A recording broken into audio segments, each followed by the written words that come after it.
Good morning. Greetings and salutations to everyone around the world. I'm at San Antonio, Texas. Good day. Good evening. Hello. I believe I said I was going to make a video today about homelessness and a backstory to how I was homeless and where I stayed in order to survive this cursed earth pizza. Alright, I'll let everybody get in, settled, feel comfortable, and I will begin the service in a while. Howdy. Have to adjust. Better. Alright, hello. So let's get this started. Let's just take a look at this building we have here so that you can all take a look at the glory of where I was staying at when I was homeless. Now let's get to the backstory of this building. This building that you're about to see was once an asylum. An asylum. A mental institute for the criminally insane. Well, maybe not the criminals, but just for the insane. So, that being said, that building was condemned. It was abandoned, and it was a total wreck. You know what I mean? Like, floors collapsed. Just the worst of the worst. You know what I mean? Okay, so this building has been rebuilt, refurbished, remodeled, and it looks good. I can't complain. I think the name of the building is Goods, and this is me trying to do my best spelling and reading. So it says Good Samaritan Veterans Outreach for the Transition Center. It's Good Samaritan Veterans Outreach and Transition Center. Before it was that, it was an asylum. If you don't know what an asylum is, it's where they put the insane or the mentally ill who is considered to be insane, and they just put them away. Now, the backstory to this building is it was haunted. This is the San Antonio building, Texas, where it was a haunted building. This building was known for its hauntings and stuff like that, ghosts and paranormal activities. This was the building that was remodeled, refurbished, and renamed to Good Samaritan Veterans and Outreach and Transition Center. Yeah. So, all that being said, let's take a look at the building and let's see how good of a job they did.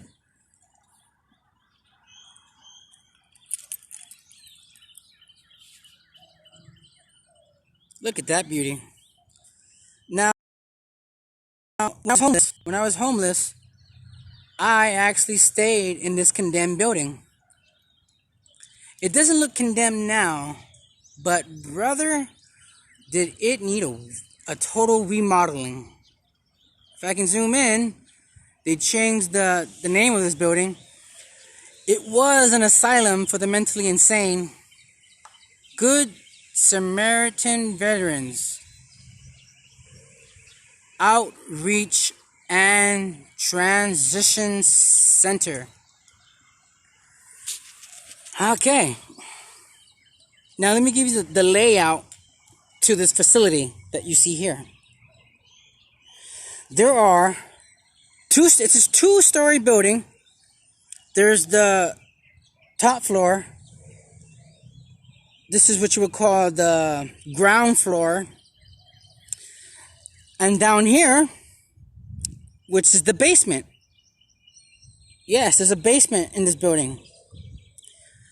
This building, I repeat, held the mentally insane. But now it currently holds Good Samaritan veterans. Funny, they change one thing into another and still makes it the same. It's a facility that holds veterans, outreach and transition center. It might as well be called a re-education camp. But hey, what do I know? So, I personally stayed back here. This place that you see was my home away from home. Somebody once told me, "Are you the Joker?" Now, I was flattered to hear that they thought that I was the Prince of Crime. The Clown Prince of Crime. More like a king, but who's naming it? Who's naming it, right? So, all that being said, I usually like to do cosplays. I'm a very fan when it comes to cosplays. So I would dress up as the Joker. And as I was homeless, yeah, but look at me, homeless. You didn't think that I'd be homeless, didn't you? But yeah, at the time when I was homeless,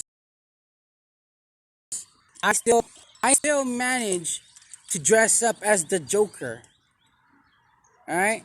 Just because I was homeless doesn't mean I can't still cosplay. Alright?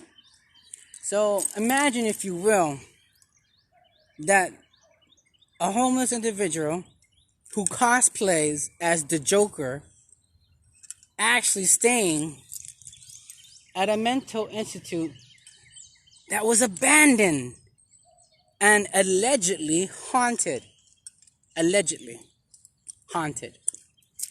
Now, as I was staying in this haunted building, I did not see any paranormal activity other than the neighbors yelling and screaming. But I guess you can say that was paranormal activity. Wouldn't you agree? A little bit of the asylum creeping in or creeping out into the neighborhood. Maybe driving everyone around this neighborhood insane. Maybe. Who knows? Welcome to church. Jesus saves house of Christ. You gotta say it like that or it don't work. You gotta say it like that or it don't work. Jesus saves house of Christ. You gotta say it like that. I repeat, you have to say it like that in order for it to work. God, as you know, is hard of hearing. And he needs you to speak out loud because he actually needs to hear what it is you're praying for. Now, what is it that you individuals are praying for? Tell me on my comment and you will be saved. So, this is a beautiful facility. It holds the veterans.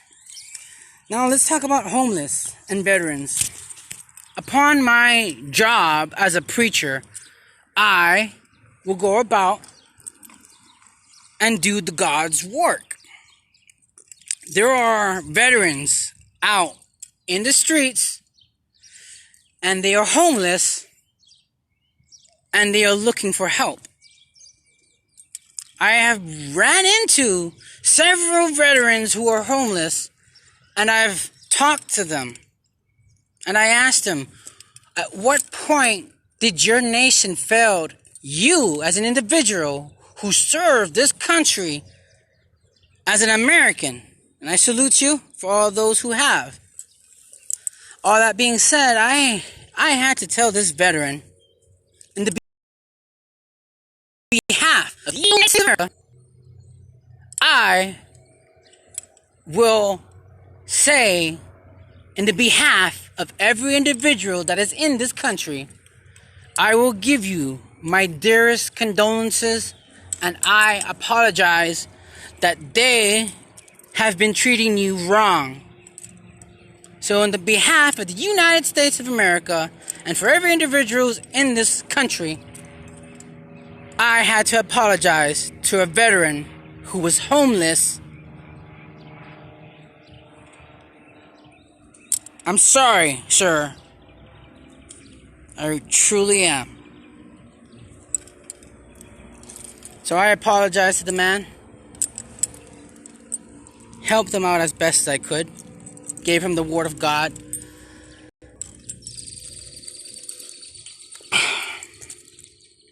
Now, I've talked about the homelessness.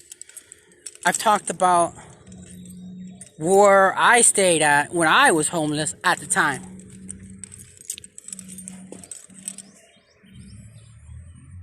Now, let's talk about how people can get homeless. Let's talk about how easily an individual can easily become homeless. It's so easy. It really is so easy to become homeless, and it doesn't take much. Let's just say, for instance, you're renting a house, right? You're renting a house. And then because, let's say, for instance, you go to jail for any reasons. You pick it. You name it. You go to jail, and you're sentenced to there for 2, maybe even 3 weeks in jail. Now, not prison, but jail, because obviously prison and jail are two different things. I'm surprised. I didn't know that. But because I was in jail, I could not go to work. I could not go to work, therefore I do not get paid. I do not get paid. The rent does not get paid. So what happens when an individual doesn't go to work, doesn't get paid?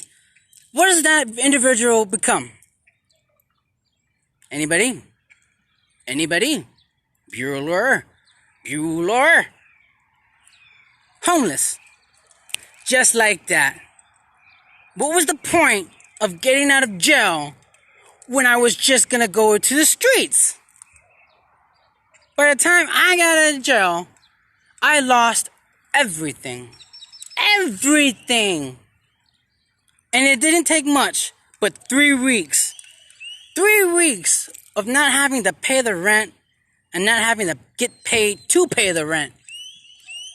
And just like that, an individual can get homeless. Now I'm going to talk about the price of the cost of living.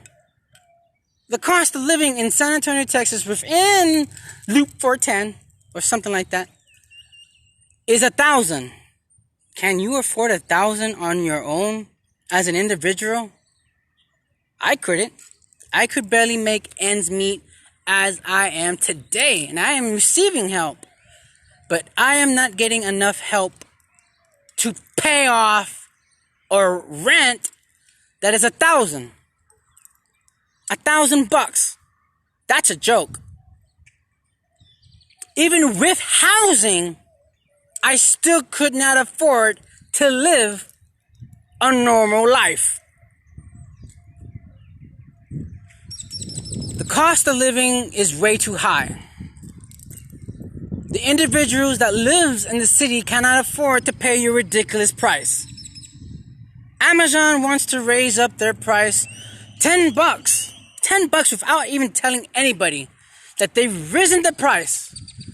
If you have Amazon Prime and you want the 3-day delivery package, at the time it was $120.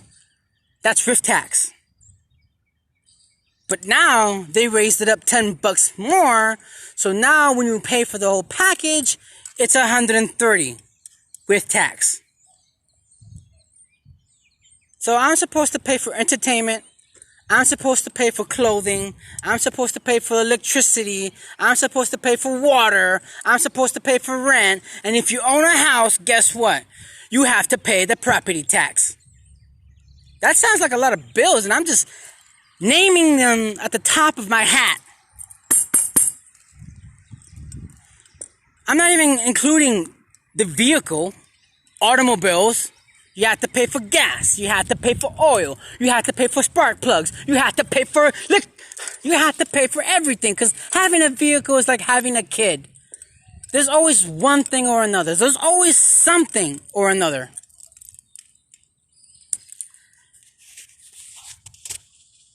Why can't we get a break? As an American citizen, why are we forced to put a Good Samaritan veteran outreach transition center when each and every individual that are in this facility deserve a house? Not an apartment, but a house. Because they serve their country and they deserve to have a home. And they don't have to worry about paying property tax. So explain to me, do you want your country to succeed? Do you want your people to succeed? Are you in it for the citizens of the United States, or are you in it for yourselves? Are you doing it for God and country, or are you doing it for money and power? It's all about that control now, isn't it?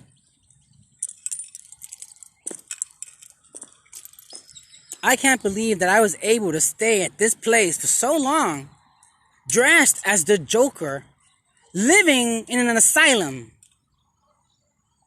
I don't believe in coincidence, my friend. Like Tony Stark once said, he is Iron Man. Well, I am the Joker. But I'm not a crime or a criminal, crime prince. No, that's not my thing. I do not wish to be an emperor or a ruler. I do not mean to conquer, but I wish to save and help individuals who are seeking help, who wants help, who desires to change but cannot change due to the environment that they are surrounded by. This is the United States of America, and they are treating us like if we're second-class citizens. And it really begs the question, who is the first-class citizen? And why are they being treated so fairly? And we so poorly? Dun-dun-dun. No pun intended on that. Well, it kind of is funny because you think about we're poor and we're being treated poorly. It's a joke. Life is a joke. I'm Cowboy Preacher, and if you like what you hear, stay tuned. There will be more videos to come. I've talked about homelessness. I talked about my experience in homelessness.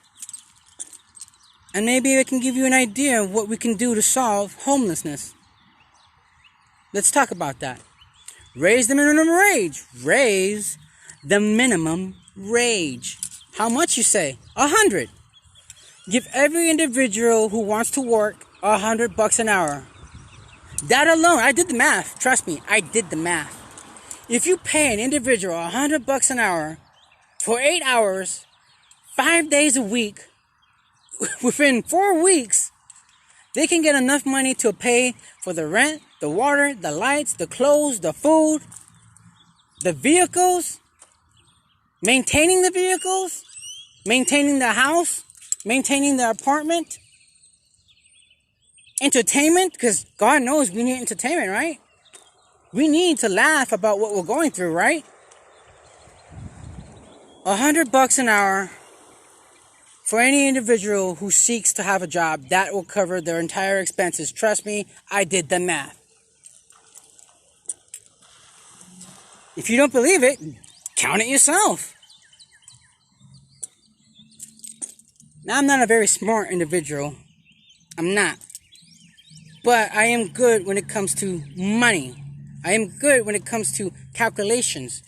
I write things down because I need to calculate. I'm the guy that goes to the bar and says, how much is that worth? How much is that shot? How much is the beer? I calculate and see if it's or not.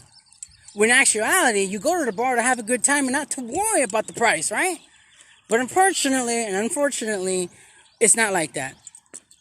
I can't just go out anywhere where I want. I can't go to Burger King. I can't go to McDonald's. I can't go to Taco Bell. I can't go to any of them without figuring if I have enough money to afford to even step my foot in an establishment. I guess what I'm trying to say is, I don't want to hassle anybody that I don't have to hassle anybody if I don't have the money to hassle them with. If that makes any sense.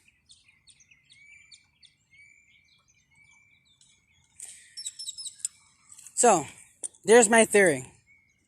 Raise the minimum wage to 100. It'll help out individuals, believe me.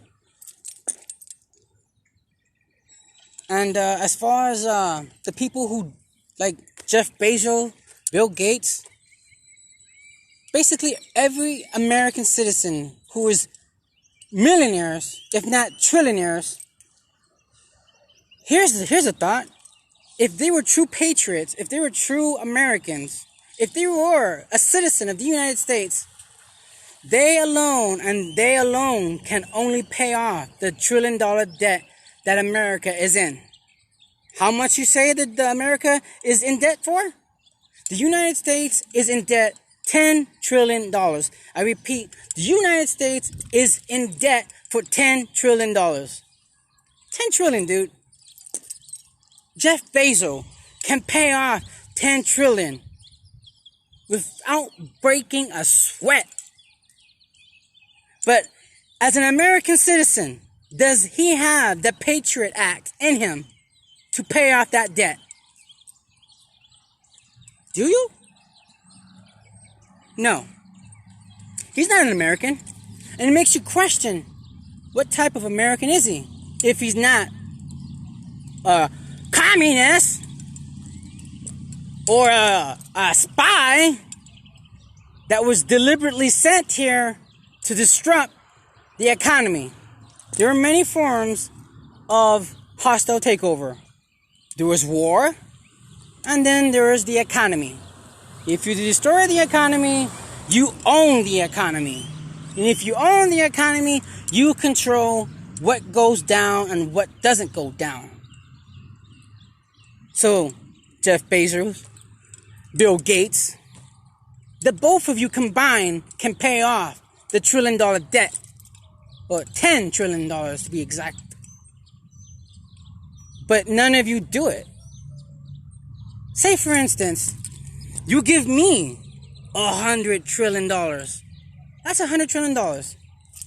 I would give $12 trillion to the United States to pay off the debt and still have some money to recover. Didn't JFK say, ask not what you can do for your country? Oh, ask not what your country can do for you, but what you can do for your country. It's the Patriot Act.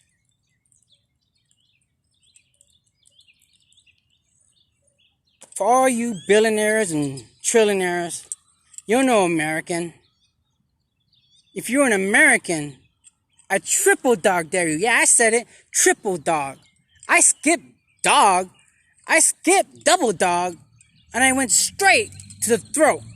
I triple dog dare you to pay off the $1 trillion debt that America is in.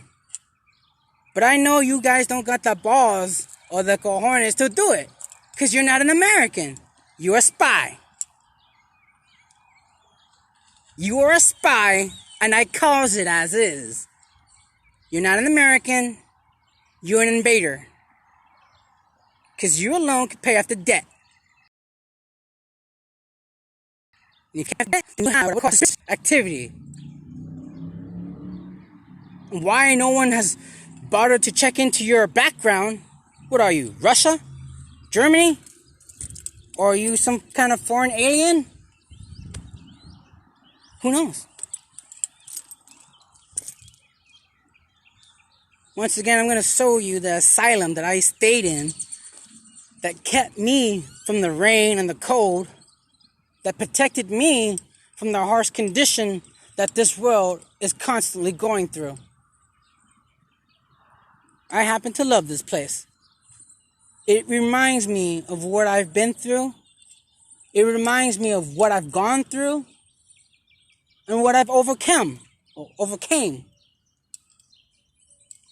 Let's take a look.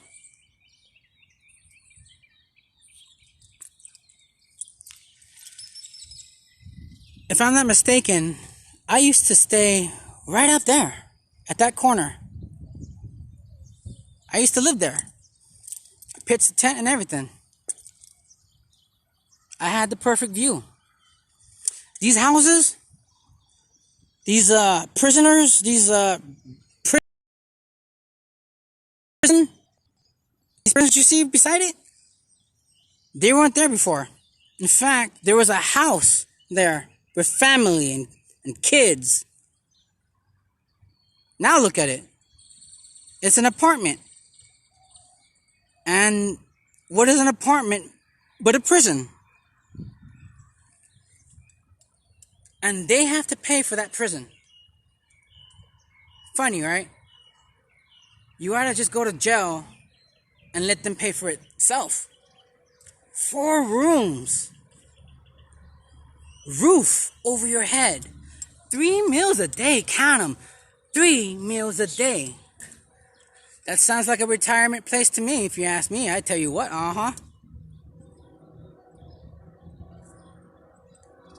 Don't even get me started on Haven for Hope. And you know what? I might even do a video on that later on. Haven for Hope. Another place that I've stayed.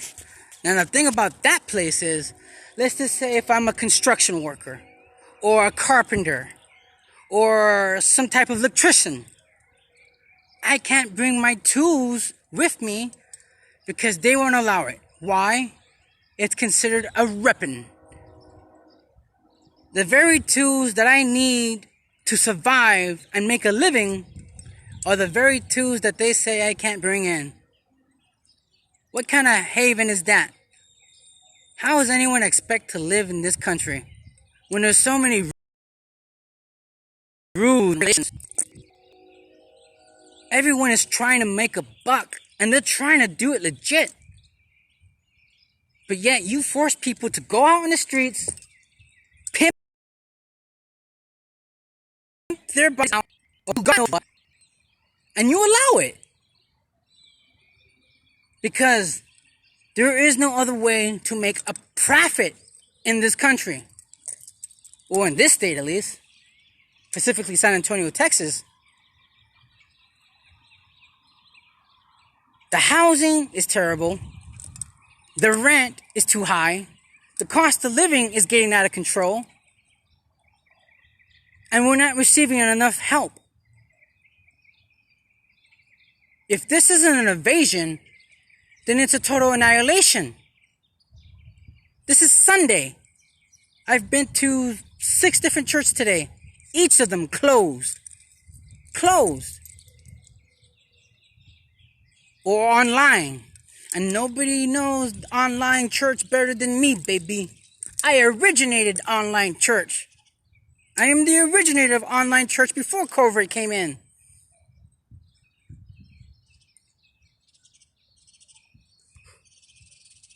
God help you.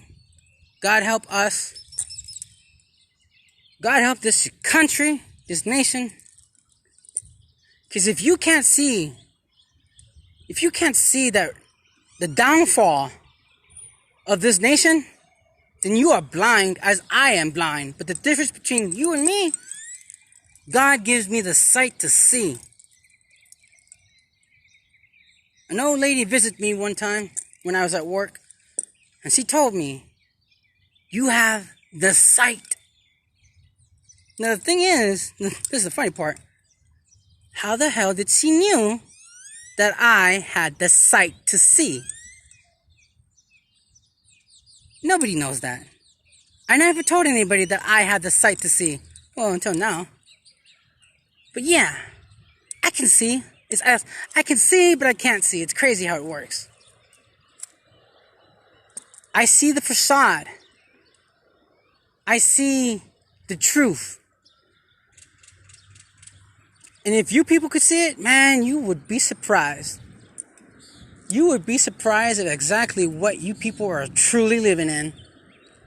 Now, I'm not going to describe it to you because I like surprises. Don't you like surprises? I'm not going to ruin the surprise. Because if you all saw what I saw, you people will flip out. Flip the fuck out. I'm Cowboy Preacher. And if you like what you see, stay tuned to next Sunday. Maybe. Or whenever I get back on. I'm not making any promises. Because you never know what the world's going to give you tomorrow. But today is a blessing. And for those of you who have woke up today, thank God. Because not a lot of people do. Thank you for coming to Jesus Save, House of Christ. You got to say it like that, but don't work. God bless. Take care. And one world, one love, peace.